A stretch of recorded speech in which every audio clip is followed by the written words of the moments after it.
面膜是吧？哎，说到面膜，我觉得晨晨你家面膜应该会非常多吧？冰箱就全都是面膜，就各种各样的面膜，就见过抹的那种涂的，什么粉的那种。粉的是什么？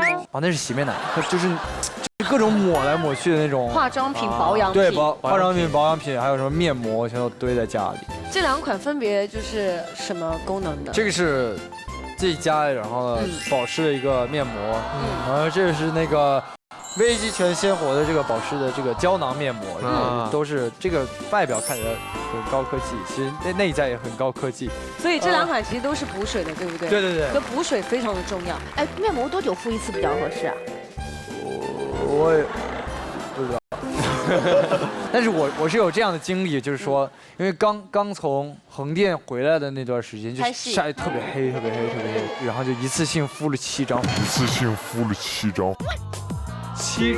张，一次性就抹的呀那种。哇哦，看到没有？所以说只有懒女人啊，是不是？人家美的复杂，我们丑的简单。因为晨晨，我第一次看到他的时候，我就觉得哇，你好白哦。所以你们家有什么那种祖传的美白秘籍？我也不知道，我小时候就是那种，我是脸特别干的那种，然后每次洗完澡的时候，我妈就会拿一把哗一下呼一脸，哗一下呼一脸，然后让我自己去抹，然后自己去那抹。好乖哦。那你自己是从就特别小的时候，她就往我脸上抹。后来就青春期嘛，青春期那时候就可能男生嘛，然后就长痘痘之类的，然后我就天天去皮肤科，那就是管理皮肤那种，特别痛，当时挤痘对不对？天天哭，天天一边笑着一边眼泪就流下来了，就挤得太痛了，当时就对，太痛了，那种钻心的痛，真的很痛，哎，这是什么？它是一个高光，这是它那个 Fenty Beauty 它的彩妆。哎，这个我有，时尚人士必须有的一样单品，是不是？